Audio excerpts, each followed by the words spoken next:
নমস্কার, আমি তুলি। আপনাদের প্রত্যেককে স্বাগত জানাই তুলির সাহিত্য সম্ভার চ্যানেলে। তুলির সাহিত্য সম্ভার চ্যানেলের আজকের নিবেদন বিভূতিভূষণ বন্দ্যোপাধ্যায়ের পুঁইমাচা। কণ্ঠে আমি তুলি। আপনারা প্রত্যেকে পুরো গল্পটা শুনে জানাবেন আজকের উপস্থাপনা আপনাদের কেমন লাগলো। চলুন তাহলে শুরু করা যাক আজকের গল্প পুঁইমাচা। সহায়হরি চাটুর্যে উঠানে পা দিয়াই স্ত্রীকে বলিলেন, একটা বড় বাটি কি ঘটি যা হয় কিছু দাও তো। তারক্ষুড়ো গাছ কেটেছে, একটু ভালো রস আনি। স্ত্রী অন্নপূর্ণা ঘরের রান্নাঘরের দাওয়ায় বসিয়া শীতকালের সকালবেলা নারিকেল তেলের বোতলে ঝাঁটার কাঠি পুড়িয়া 2 আঙুলের সাহায্যে ঝাঁটার কাটিলগ্ন জমানো তেলটুকু সংগ্রহ করিয়া চুলে মাখাইতেছিলেন। স্বামীকে দেখিয়া তাড়াতাড়ি গায়ের কাপড় একটু টানিয়া দিলেন মাত্র, কিন্তু বাটি কি ঘটি বাহির করিয়া দিবার জন্য বিন্দুমাত্র আগ্রহ তো দেখাইলেনই না, এমনকি বিশেষ কোনো কথাও বলিলেন না। সহায়হরি অগ্রবর্তী হইয়া বলিলেন, কি হয়েছে, বসে রইলে যে, দাও না একটা ঘটি। আহ, খেন্তি টেন্তি সব কোথায় গেল এরা? তুমি তেল মেখে বুঝি ছোঁবে না? অন্নপূর্ণা তেলের বোতলটি সরাইয়া স্বামীর দিকে খানিকক্ষণ চাহিয়া রহিলেন। পরে অত্যন্ত শান্ত সুরে জিজ্ঞাসা করিলেন, তুমি মনে মনে কি ঠাউরেছ বলতে পারো? স্ত্রীর অতিরিক্ত শান্ত সুরে সহায়হরির মনে ভীতির সঞ্চার হইল। ইহা যে ঝড়ের অব্যবহিত পূর্বের আকাশের স্থির ভাবমাত্র, তাহা বুঝিয়া তিনি মরিয়া হইয়া ঝড়ের প্রতীক্ষায় রহিলেন। একটু আমতা আমতা করিয়া কহিলেন, কেন, কি আবার কি? অন্নপূর্ণা পূর্বাপেক্ষাও শান্ত সুরে বলিলেন, দেখো, রঙ্গ করো না বলছি, ন্যাকামি করতে হয় অন্য সময় করো। তুমি কিছু জানো না নাকি খোঁজ রাখো না? অত বড় মেয়ে যার ঘরে, সে মাছ ধরে আর রস খেয়ে দিন কাটায় কি করে বলতে পারো? গায়ে কি গুজব রটেছে জানো? সহায়হরি আশ্চর্য হইয়া জিজ্ঞাসা করিলেন, কেন, কি গুজব? কি গুজব জিজ্ঞাসা করো গিয়ে চৌধুরীদের বাড়ি। কেবল বাগদি দুলে পাড়ায় ঘুরে ঘুরে জন্ম কাটালে ভদ্রলোকের গায়ে বাস করা যায় না। সমাজে থাকতে হলে সেই রকম মেনে চলতে হয়। সহায়হরি বিস্মিত হইয়া কি বলিতে যাইতেছিলেন।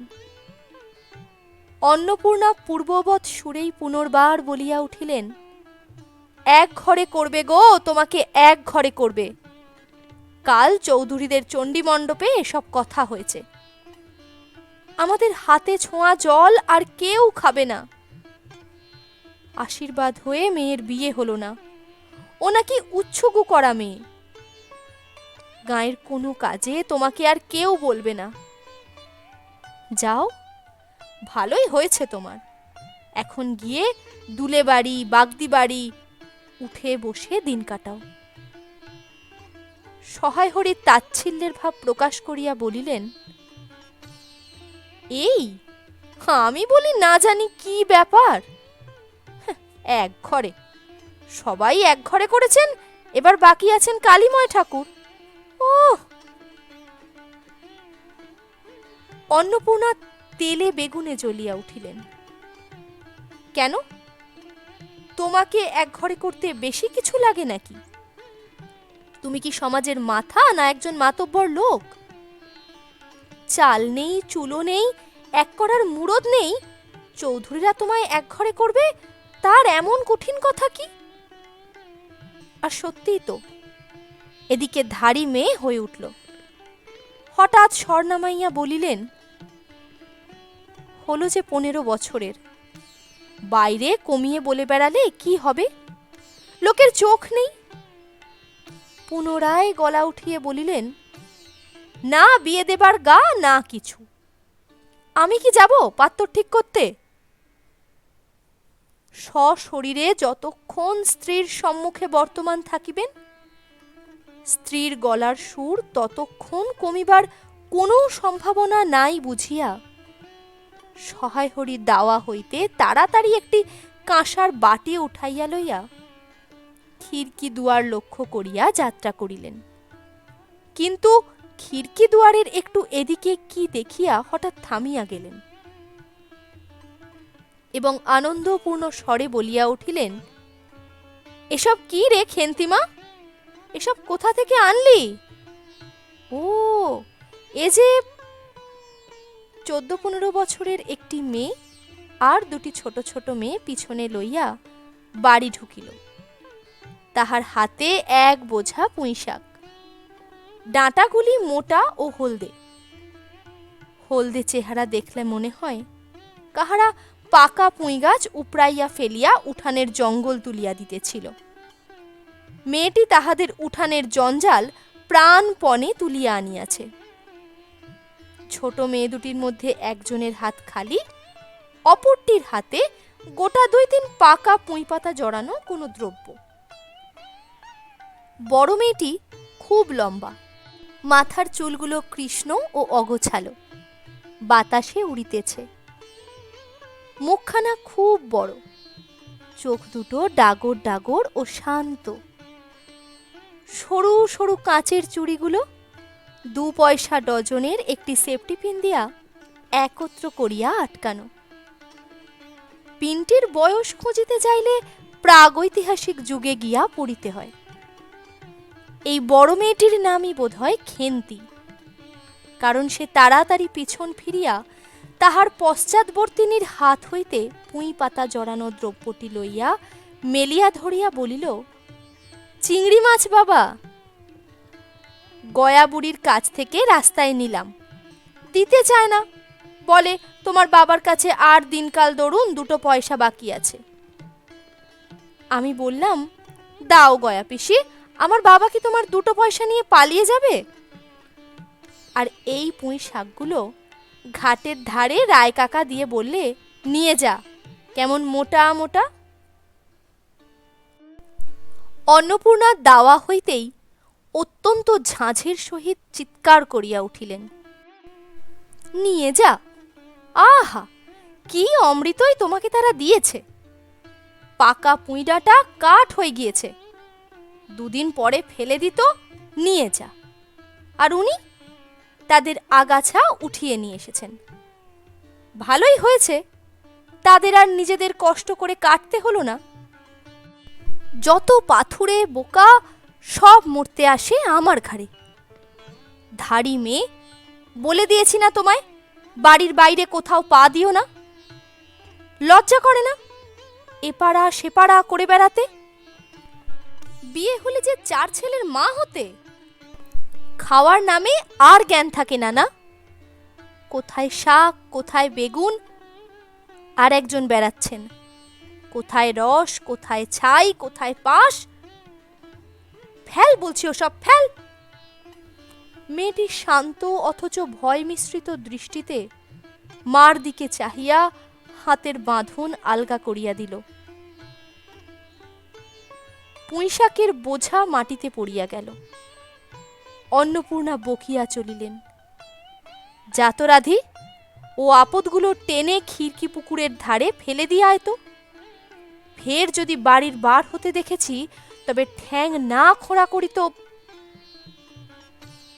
বোঝা মাটিতে পড়িয়া গিয়াছিল। ছোট মেয়েটি কলের পুতুলের মতন সেগুলি তুলিয়া লইয়া খিড়কি অভিমুখে চলিল। কিন্তু ছোট মেয়ে অত বড় বোঝা আঁকড়াইতে পারিল না। অনেকগুলি ডাঁটা এদিকে ওদিকে ঝুলিতে ঝুলিতে চলিল। সহায় হরির ছেলেমেয়েরা তাহাদের মাকে অত্যন্ত ভয় করিত। সহায় হরি আমতা করিয়া বলতে গেলেন, তা এনেছে ছেলে মানুষ খাবে বলে তুমি আবার বরং। পুঁইশাকের বোঝা লইয়া যাইতে যাইতে ছোট মেয়েটি ফিরিয়া দাঁড়াইয়া মার মুখের দিকে চাহিল। অন্নপূর্ণা তাহার দিকে চাহিয়া বলিলেন, না না, নিয়ে যা, খেতে হবে না। মেয়ে মানুষের আবার অত নোলা কিসের?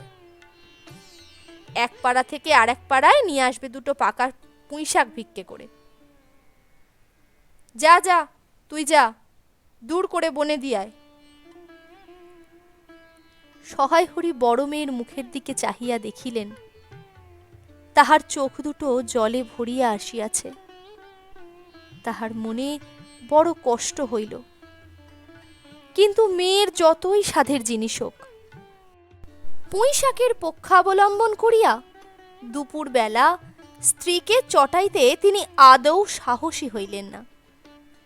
নিঃশব্দে খিড়কি দোর দিয়া বাহির হইয়া গেলেন। বসিয়া রাঁধিতে রাঁধিতে বড় মেয়ের মুখের কাতর দৃষ্টি স্মরণ পড়িবার সঙ্গে সঙ্গে অন্নপূর্ণার মনে পড়িল, গত অরন্ধনের পূর্বদিন বাড়িতে পুঁইশাক রান্নার সময় খেন্তি আবদার করিয়া বলিয়াছিল, মা, অর্ধেকগুলো কিন্তু একা আমার, অর্ধেক সব মিলে তোমাদের। বাড়িতে কেহ ছিল না। তিনি নিজে গিয়া উঠানের ও খিড়কিদোরের আশেপাশে যে ডাঁটা পড়িয়াছিল সেগুলি কুড়াইয়া লইয়া আসিলেন। বাকিগুলো কুড়ানো যায় না, ডোবার ধারে ছাইগাদায় ফেলিয়া দিয়াছে। কুচো চিংড়ি দিয়া এইরূপে চুপি চুপি পুঁইশাকের তরকারি রাঁধিলেন। দুপুরবেলা খেন্তির পাতে পুঁইশাকের চচ্চড়ি দেখিয়া বিস্ময় ও আনন্দপূর্ণ ডাগর চোখে মায়ের দিকে ভয়ে ভয়ে চাহিল।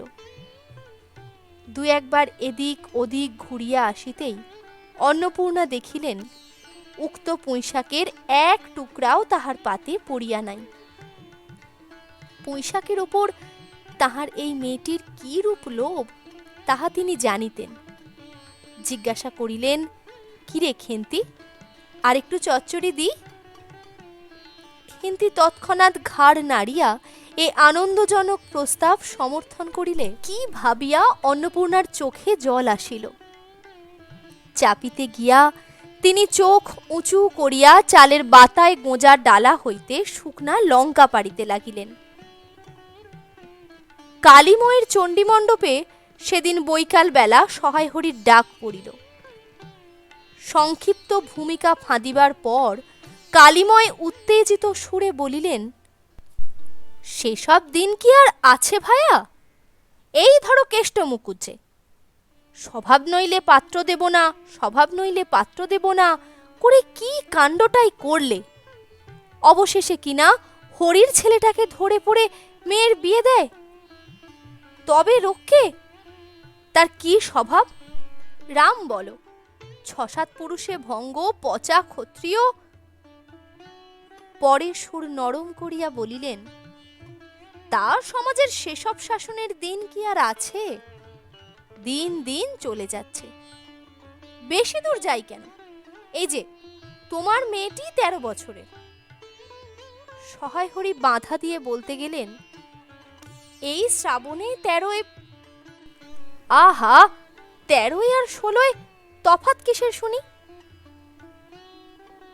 আর সে ১৩ হোক, ছাই ১৬ হোক, আর ছাই ৫০ হোক, তাতে আমাদের দরকার নেই। সে তোমার হিসেব তোমার কাছে, কিন্তু পাত্তর আশীর্বাদ হয়ে গেল। তুমি বেঁকে বসলে কি জন্যে শুনি? ও তো একরকম উৎসুগ্গ করা মেয়ে। আশীর্বাদ হওয়াও যা, বিয়ে হওয়াও তা। ৭ পাকের যা বাকি, এই তো। সমাজে বসে এসব কাজগুলো তুমি যে করবে আর আমরা বসে বসে দেখব, এ তুমি মনে ভেবো না। সমাজে বামুনদের যদি জাত মারবার ইচ্ছে না থাকে, মেয়ের বিয়ের বন্দোবস্ত করে ফেলো। পাত্তর রাজপুত্তর না হলে কি পাত্তর মেলে না? গরিব মানুষ দিতে থুতে পারবে না বলেই শ্রীমন্ত মজুমদারের ছেলেকে ঠিক করে দিলাম। লেখাপড়া নাই বা জানলো, জজ ম্যাজিস্ট্রেট না হলে কি মানুষ হয় না? দিব্যি বাড়ি, বাগান, পুকুর, শুনলাম এবার নাকি 20 জমিতে 4টি আমন ধানও করেছে। ব্যাস, রাজার হাল। 2 ভাইয়ের অভাব কি?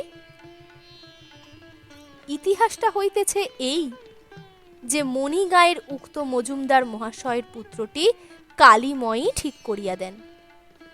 কেন কালীময় মাথা ব্যথা করিয়া সহায় হরির মেয়ের বিয়ের সম্বন্ধ মজুমদার মশাইয়ের ছেলের সঙ্গে ঠিক করিতে গেলেন, তাহার কারণ নির্দেশ করিতে যাইয়া কেহ কেহ বলেন যে কালীময় নাকি মজুমদার মহাশয়ের কাছে অনেক টাকা ধারেন, অনেক দিনের সুদ পর্যন্ত বাকি, শীঘ্র নালিশ হইবে ইত্যাদি। এ গুজব যে শুধু অবাস্তব তাহাই নহে, ইহার কোনো ভিত্তি আছে বলিয়াও মনে হয় না। ইহা দুষ্টপক্ষের রটনা মাত্র। যাহা হোক, পাত্রপক্ষ আশীর্বাদ করিয়া যাওয়ার দিন কতক পরে সহায় হরি টের পান পাত্রটি কয়েক মাস পূর্বে নিজের গ্রামে কি একটা করিবার ফলে গ্রামের এক কুম্ভকার বধূর আত্মীয় স্বজনের হাতে বেদম প্রহার খাইয়া কিছুদিন নাকি শয্যাগত ছিল। এরকম পাত্রে মেয়ে দিবার প্রস্তাব মনঃপুত না হওয়ায় সহায় হরি সে সম্বন্ধ ভাঙিয়া দেন। দিন 2 পরের কথা, সকালে উঠিয়া সহায় হরি উঠানে বাতাবি লেবু গাছের ফাঁক দিয়া যেটুকু নিতান্ত কচি রাঙা রৌদ্র আসিয়াছিল, তাহারই আতপে বসিয়া আপন মনে তামাক টানিতেছেন। বড় মেয়ে খেন্তি আসিয়া চুপি চুপি বলিল, বাবা যাবে না? মা ঘাটে গেল। সহায় হরি একবার বাড়ির পাশে ঘাটের পথের দিকে কি জানি কেন চাহিয়া দেখিলেন, পরে নিঃশব্দে বলিলেন, যা শিগগির শাবলখানা নিয়ে আয় দেখি। কথা শেষ করিয়া তিনি উৎকণ্ঠার সহিত জোরে জোরে তামাক টানিতে লাগিলেন এবং পুনরায় একবার কি জানি কেন খিড়কির দিকে সতর্ক দৃষ্টি নিক্ষেপ করিলেন। ইতিমধ্যে প্রকাণ্ড ভারী একটা লোহার শাবল 2 হাত দিয়ে আঁকড়াইয়া ধরিয়া খেন্তি আসিয়া পড়িল। অতঃপর পিতা পুত্রীতে সন্তর্পণে সম্মুখের দরজা দিয়া বাহির হইয়া গেল। ইহাদের ভাব দেখিয়া মনে হইতেছিল ইহারা কাহারো ঘরে শীত দিবার উদ্দেশ্যে চলিয়াছে। অন্নপূর্ণা স্নান করিয়া সবে কাপড় ছাড়িয়া উনুন ধরাইবার জোগাড় করিতেছেন। মুকুজ্জে বাড়ির ছোট খুকি দুর্গা আসিয়া বলিল, খুড়িমা, মা বলে দিলে খুড়িমাকে গিয়ে বল মা ছোঁবে না, তুমি আমাদের নবান্নটা মেখে আর ইতুর ঘটগুলো বার করে দিয়ে আসবে। মুকুজ্জে বাড়ি ও পাড়ায়, যাইবার পথের বাঁ ধারে এক জায়গায় শ্যাওড়া, বনভাট, রাংচিতা, বনচালতা শীতের সকালে এক প্রকার লতা পাতার ঘন গন্ধ বন হইতে বাহির হইতেছিল। একটা লেজঝোলা হলদে পাখি আমড়া গাছের এডাল হইতে ওডালে যাইতেছিল। দুর্গা আঙুল দিয়া দেখাইয়া বলিল, খুড়িমা, খুড়িমা, ওই যে কেমন পাখিটা। পাখি দেখতে গিয়া অন্নপূর্ণা কিন্তু আর একটা জিনিস লক্ষ্য করিলেন। ঘন বনটার মধ্যে কোথায় এতক্ষণ খুব খুব করিয়া আওয়াজ হইতেছিল, কি যেন কি খুঁড়িতেছে। দুর্গার কথার পরেই হঠাৎ সেটা বন্ধ হইয়া গেল। অন্নপূর্ণা সেখানে খানিকক্ষণ থমকিয়া দাঁড়াইলেন, পরে চলিতে আরম্ভ করিলেন। তাহার খানিক দূর যাইতে বনের মধ্যে পুনরায় খুব খুব শব্দ আরম্ভ হইল। কাজ করিয়া ফিরিতে অন্নপূর্ণার কিছু বিলম্ব হইল। বাড়ি ফিরিয়া দেখিলেন খেন্তি উঠানের রৌদ্রে বসিয়া তেলের বাটি সম্মুখে খোপা খুলিতেছে। তিনি তীক্ষ্ণ দৃষ্টিতে মেয়ের দিকে চাহিয়া দেখিয়া বলিলেন, এখনো নাইতে যাসনি যে? কোথায় ছিলি এতক্ষণ? খেন্তি তাড়াতাড়ি উত্তর দিল, এই যে মা, এক্ষুনি যাব আর আসব। খেন্তি স্নান করিতে যাইবার একটুখানি পরেই সহায় হরি সোৎসাহে 15-16 সের ভারী একটা মেটে আলু ঘাড়ে করিয়া কোথা হইতে আসিয়া উপস্থিত হইলেন এবং সম্মুখে স্ত্রীকে দেখিয়া কৈফিয়তে দৃষ্টিতে সেই দিকে চাহিয়াই বলিয়া উঠিলেন, ওই ওপাড়ার ময়সা চৌকিদার রোজই বলে, কর্তা ঠাকুর, তোমার বাপ থাকতে তবু মাসে মাসে এদিকে তোমাদের পায়ের ধুলো পড়ত, তা আজকাল তো তোমরা আর আসোই না। এই বেড়ার গায়ে মেটে আলু করে রেখেছি, তা দাদা ঠাকুর বরং। অন্নপূর্ণা স্থির দৃষ্টিতে স্বামীর দিকে চাহিয়া বলিলেন, বরজপোতার বনের মধ্যে বসে খানিক আগে কি করছিলে শুনি? সহায় হরি অবাক হইয়া বলিলেন, আমি? না, আমি কখন? কখনো না, এই তো আমি। সহায় হরির ভাব দেখিয়া মনে হইতেছিল তিনি এই মাত্র আকাশ হইতে পড়িয়াছেন। অন্নপূর্ণা পূর্বের মতনই স্থির দৃষ্টিতে স্বামীর দিকে চাহিয়া বলিলেন, চুরি তো করবেই, 3 কাল গিয়েছে, 1 কাল আছে। মিথ্যে কথাগুলো আর এখন বলো না, আমি সব জানি। মনে ভেবেছিলে আপদ ঘাটে গিয়েছে, আর কি। দুর্গার মা ডেকে পাঠিয়েছিল, ও পাড়ায় যাচ্ছি, শুনলাম বরজপোতার বনের মধ্যে কি সব খুব খুব শব্দ। তখনই আমি বুঝতে পেরেছি, সাড়া পেয়ে শব্দ বন্ধ হয়ে গেল। যেই আবার খানিক দূর গেলাম, আবার দেখি শব্দ।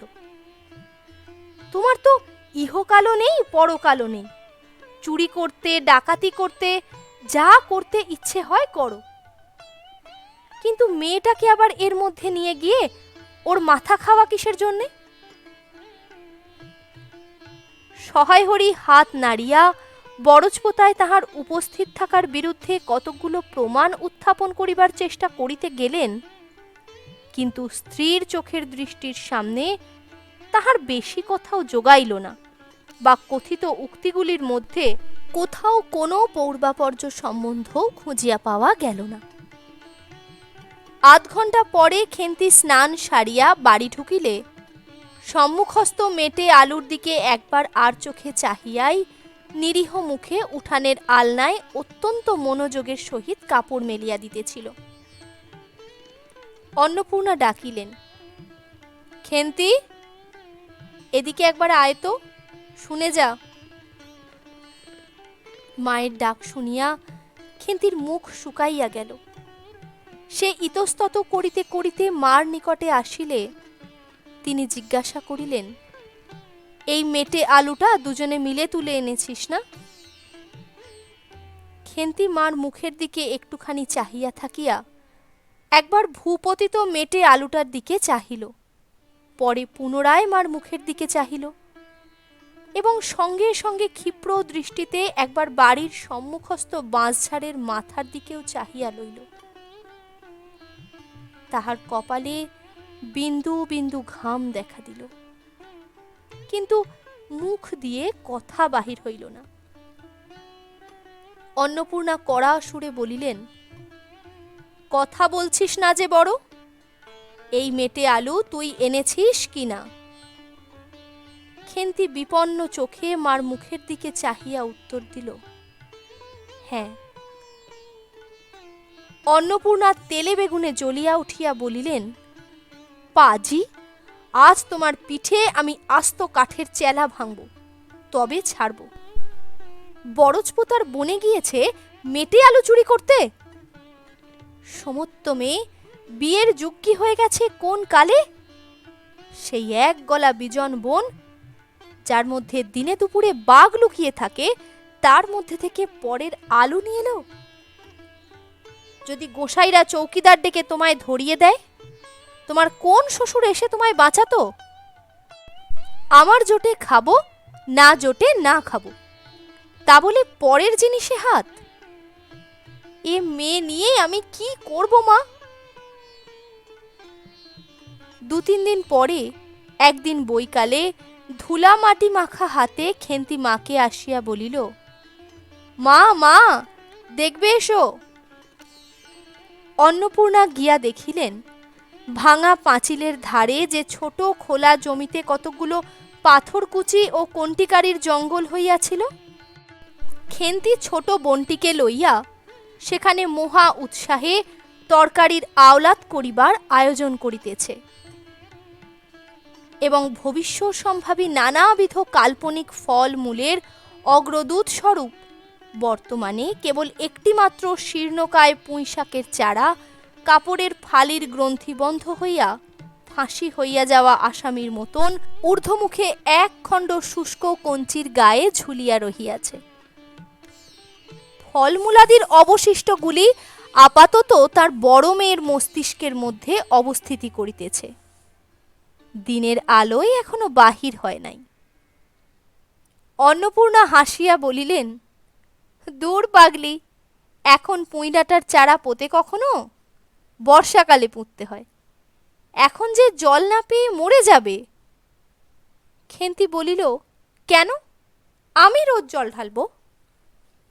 অন্নপূর্ণা বলিলেন, দেখ, হয়তো বেঁচে যেতেও পারে।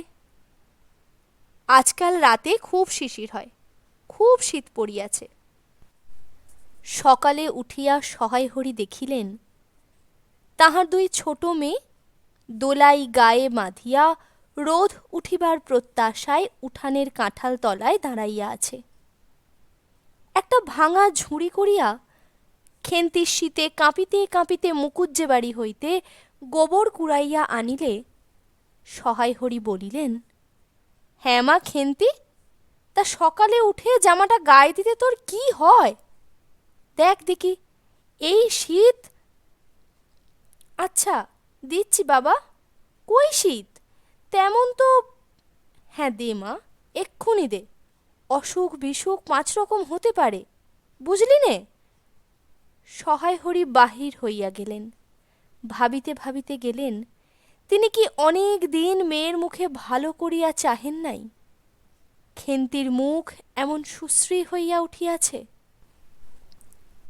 জামার ইতিহাস নিম্নলিখিত রূপা বহু বৎসর অতীত হইল।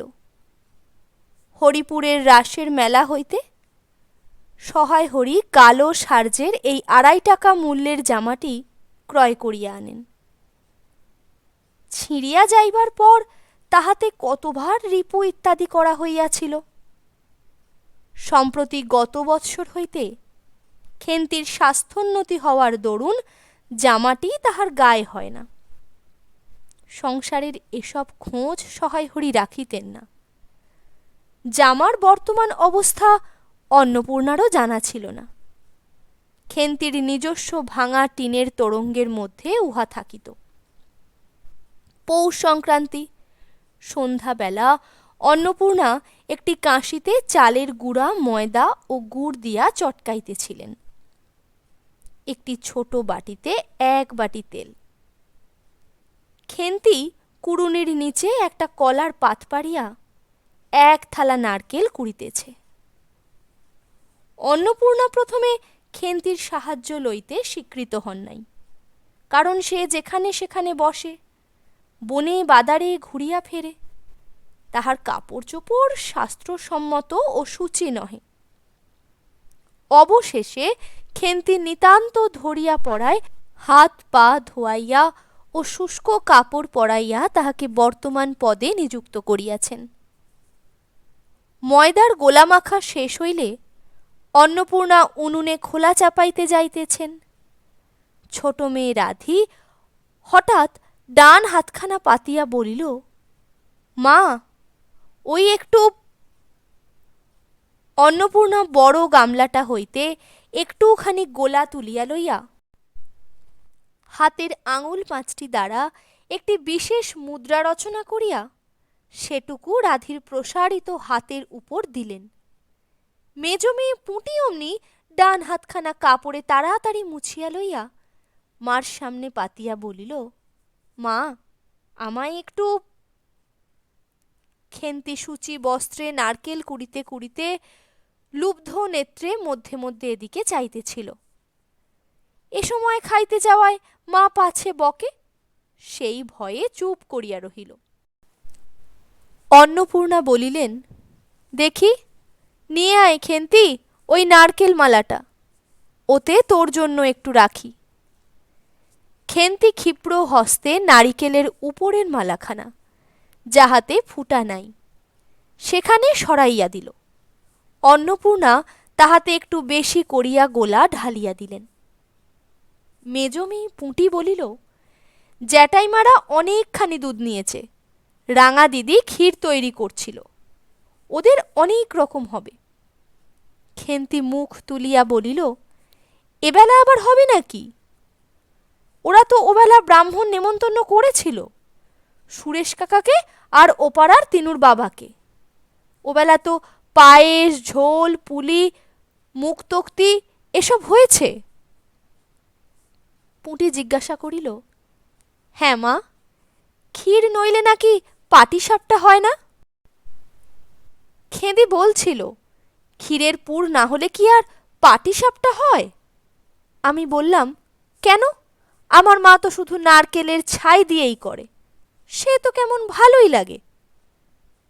অন্নপূর্ণা বেগুনের বোঁটায় একটুখানি তেল লইয়া খোলায় মাখাইতে মাখাইতে প্রশ্নের সদ উত্তর খুঁজিতে লাগিলেন। খেন্তি বলিল, খেদির ওইসব কথা, খেদির মা তো ভারী পিঠে করে কি না?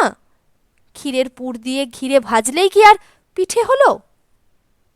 সেদিন জামাই এলে ওদের বাড়ি দেখতে গেলুম কি না, তাই খুড়িমা দুখানা পাটিসাপটা খেতে দিলে। ও মা, কেমন একটা ধরা ধরা গন্ধ! আর পিঠেতে কখনো কোনো গন্ধ পাওয়া যায়? পাটিসাপটায় ক্ষীর দিলে ছাই খেতে হয়। বেপরোয়াভাবে উপরোক্ত উক্তি শেষ করিয়া খেন্তি মার চোখের দিকে চাহিয়া জিজ্ঞাসা করিল, মা, নারকেলের কোড়া একটু নেব? অন্নপূর্ণা বলিলেন, নে, কিন্তু এখানে বসে খাস নে, মুখ থেকে পড়বে না কি হবে, যা ওই দিকে যা। খেন্তি নারকেলের মালায় এক থাবা তুলিয়া লইয়া একটু দূরে গিয়ে খাইতে লাগিল। মুখ যদি মনের দর্পণ স্বরূপ হয়, তবে খেন্তির মুখ দেখিয়া সন্দেহের কোনো কারণ থাকিতে পারে না যে সে অত্যন্ত মানসিক তৃপ্তি অনুভব করিতেছে। ঘণ্টাখানেক পরে অন্নপূর্ণা বলিলেন, ওরে, তোরা সব এক টুকরো পাতা পেতে বস দেখি, গরম গরম দি। খেন্তি, জল দেওয়া ভাত আছে ও বেলার, বার করে নিয়ে আয়। খেন্তির নিকট অন্নপূর্ণার এ প্রস্তাব যে মনঃপূত হইল না, তাহা তার মুখ দেখিয়া বোঝা গেল। পুঁটি বলিল, মা, বর্দি পিঠেই খাক, ভালোবাসে, ভাত বরং থাকুক, আমরা কাল সকালে খাব। খান কয়েক খাইবার পরেই মেজ মেয়ে পুঁটি খাইতে চাহিল না, সে নাকি অধিক মিষ্টি খাইতে পারে না। সকলের খাওয়া শেষ হইয়া গেলেও খেন্তি তখনও খাইতেছে। সে মুখ বুজিয়া শান্তভাবে খায়, বড় একটা কথা কহে না। অন্নপূর্ণা দেখিলেন সে কম করিয়াও 18-19 খানা খাইয়াছে। জিজ্ঞাসা করিলেন, খেন্তি, আর নিবি? খেন্তি খাইতে খাইতে শান্তভাবে সম্মতিসূচক ঘাড় নাড়িল। অন্নপূর্ণা তাহাকে আরও খান কয়েক দিলেন। খেন্তির মুখ চোখ ঈষৎ উজ্জ্বল দেখাইল। হাসি ভরা চোখে মার দিকে চাহিয়া বলিল, বেশ খেতে হয়েছে মা, ওই যে তুমি কেমন করে ফেনিয়ে নাও, ওতেই কিন্তু। সে পুনরায় খাইতে লাগিল। অন্নপূর্ণা হাতা খুন্তি চুলি তুলিতে তুলিতে সস্নেহে তাহার এই শান্ত নিরীহ একটু অধিক মাত্রায় ভোজনপটু মেয়েটির দিকে চাহিয়া রহিলেন। মনে মনে ভাবিলেন, খেন্তি আমার যার ঘরে যাবে তাদের অনেক সুখ দেবে। এমন ভালো মানুষ, কাজকর্মে বকো মারো গাল দাও টু শব্দটি মুখে নেই। উঁচু কথা কখনো কেউ শোনেনি। বৈশাখ মাসের প্রথমে সহায় হরির এক দূর সম্পর্কীয় আত্মীয়ের ঘটকালিতে খেন্তির বিবাহ হইয়া গেল। দ্বিতীয় পক্ষে বিবাহ করিলেও পাত্রটির বয়স 40-এর খুব বেশি কোনো মতেই হইবে না। তবুও প্রথমে এখানে অন্নপূর্ণা আদৌ ইচ্ছুক ছিলেন না। কিন্তু পাত্রটি সঙ্গতিপন্ন, শহর অঞ্চলে বাড়ি, সিলেট চুন ও ইটের ব্যবসায় 2 পয়সা নাকি করিয়েছে। এরকম পাত্র হঠাৎ মেলাও বড় দুর্ঘটনা কিনা। জামাইয়ের বয়স একটু বেশি। প্রথমে অন্নপূর্ণা জামাইয়ের সম্মুখে বাহির হইতে একটু সংকোচ বোধ করিতেছিলেন। পরে পাছে খেন্তির মনে কষ্ট হয়, এই জন্য বরণের সময় তিনি খেন্তির সুপুষ্ট হস্তখানি ধরিয়া জামাইয়ের হাতে তুলিয়া দিলেন। চোখের জলে তাহার গলা বন্ধ হইয়া আসিল, কিছুই বলিতে পারিলেন না।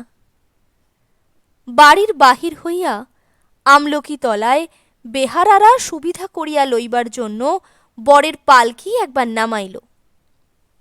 অন্নপূর্ণা চাহিয়া দেখিলেন বেড়ার ধারের নীল রঙের মেদি ফুলের গুচ্ছগুলো যেখানে নত হইয়া আছে, খেন্তির কম দামের বালুচরের রাঙা চেলির আঁচলখানা পালকির বাহির হইয়া সেইখানেই লুটাইতেছে।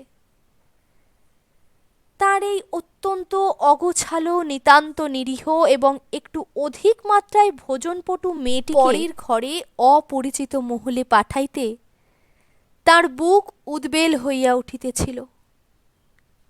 খেন্তিকে কি অপরে ঠিক বুঝবে? যাইবার সময়ে খেন্তি চোখের জলে ভাসিতে ভাসিতে সান্ত্বনার সুরে বলিয়াছিল, মা, আষাঢ় মাসেই আমাকে এনো, বাবাকে পাঠিয়ে দিও, 2 মাস তো।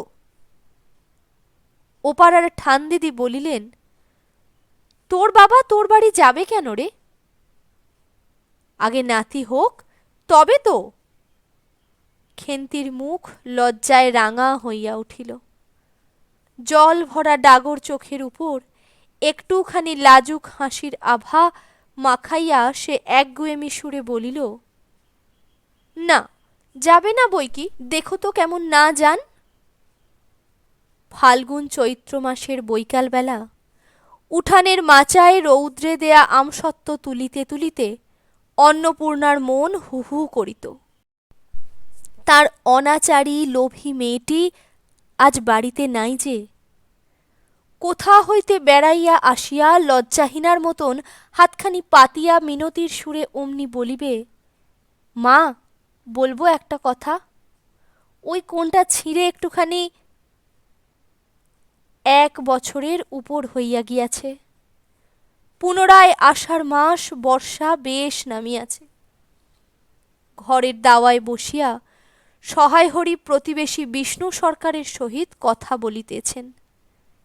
সহায় হরি তামাক সাজিতে সাজিতে বলিলেন, ও তুমি ধরে রাখো, ওরকম হবেই দাদা। আমাদের অবস্থার লোকের চেয়ে ভালো কি আর জুটবে? বিষ্ণু সরকার তালপাতার চাটাইয়ের উপর উবু হইয়া বসিয়াছিলেন। দূর হইতে দেখিলে মনে হইবার কথা তিনি রুটি করিবার জন্য ময়দা চটকাইতেছিলেন। গলা পরিষ্কার করিয়া বলিলেন, না, সব তো আর, তাছাড়া আমি যা দেব নগদই দেব।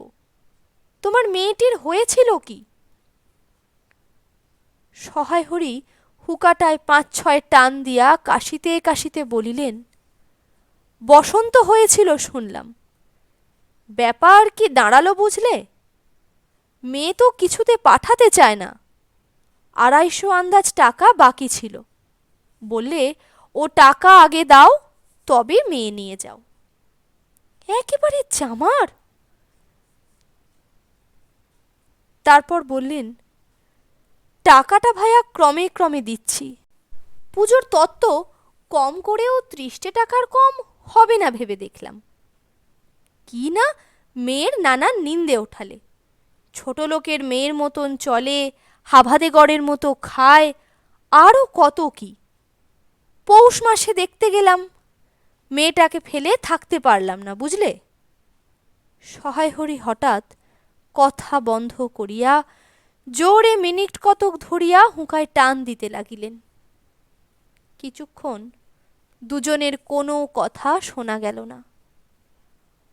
অল্পক্ষণ পরে বিষ্ণু সরকার বলিলেন, তারপর? আমার স্ত্রী অত্যন্ত কান্নাকাটি করতে পৌষ মাসে দেখতে গেলাম, মেয়েটার যে অবস্থা করেছে। শাশুড়িটা শুনিয়ে শুনিয়ে বলতে লাগলো, না জেনে শুনে ছোট লোকের সঙ্গে কুটুম্বিতে করলে এরকমই হয়, যেমনই মেয়ে তেমনই বাপ। পৌষ মাসের দিনে মেয়ে দেখতে এলেন শুধু হাতে। পরে বিষ্ণু সরকারের দিকে চাহিয়া বলিলেন, বলি আমরা ছোট লোক কি বড় লোক, তোমার তো সরকার খুড়ো জানতে বাকি নেই। বলি পরমেশ্বর চাটুর্যের নামে নীলকুঠির আমলে এ অঞ্চলে বাঘে গরুতে এক ঘাটে জল খেয়েছে। আজ না হয় আমি প্রাচীন আভিজাত্যের গৌরবে সহায় হরি শুদ্ধ স্বরে হা হা করিয়া খানিকটা শুষ্ক হাস্য করিলেন। বিষ্ণু সরকার সমর্থনসূচক একটা অস্পষ্ট শব্দ করিয়া বার কতক ঘাড় নাড়িলেন। তারপর ফাল্গুন মাসেই তার বসন্ত হল। এমন চামার বসন্ত গায়ে বেরুতেই টালায় আমার এক দূর সম্পর্কের বোন আছে, একবার কালীঘাটে পুজো দিতে এসে তার খোঁজ পেয়েছিল। তারই ওখানে ফেলে রেখে গেলে, আমায় না একটা সংবাদ না কিছু। তারা আমায় সংবাদ দেয়, তা আমি গিয়ে দেখতে পাওনি? না। এমনই চামার গহনাগুলো অসুখ অবস্থাতেই গা থেকে খুলে নিয়ে তবে টালায় পাঠিয়ে দিয়েছে। যাক, তা চলো যাওয়া যাক, বেলা গেল। চার কি ঠিক করলে? পিঁপড়ের টোপে মুড়ির চার তো সুবিধে হবে না। তারপর কয়েক মাস কাটিয়া গিয়াছে। আজ আবার পৌষ পার্বণের দিন। এবার পৌষ মাসের শেষাশেষি এত শীত পড়িয়াছে যে এরূপ শীত তাহারা কখনো জ্ঞানে দেখেন নাই। সন্ধ্যার সময় রান্নাঘরের মধ্যে বসিয়া অন্নপূর্ণা সরু চাকলি পিঠের জন্য চালের গুঁড়ার গোলা তৈরি করিতেছেন। পুঁটি ও রাধি উনুনের পাশে বসিয়া আগুন পোহাইতেছে। রাধি বলিতেছে, আর একটু জল দিতে হবে মা, অত ঘন করে ফেললে কেন? পুঁটি বলিল, আচ্ছা মা, ওতে একটু নুন দিলে হয় না? অন্নপূর্ণা বলিয়া উঠিলেন, সরে এসে বস মা, আগুনের ঘাড়ে গিয়ে না বসলে কি আগুন পোহানো হয় না? এই দিকে আয়। গোলা তৈরি হইয়া গেল। খোলা আগুনে চড়াইয়া অন্নপূর্ণা গোলা ঢালিয়া মুচি দিয়া চাপিয়া ধরিলেন। দেখিতে দেখিতে মিঠে আঁচে পিঠে টোপরের মতন ফুলিয়া উঠিল। পুঁটি বলিল, মা দাও, প্রথম পিঠেখানা কানাচের সাঁড়া ষষ্ঠীকে ফেলে দিয়ে আসি। অন্নপূর্ণা বলিলেন, একা যাস নে, রাধিকে নিয়ে যা।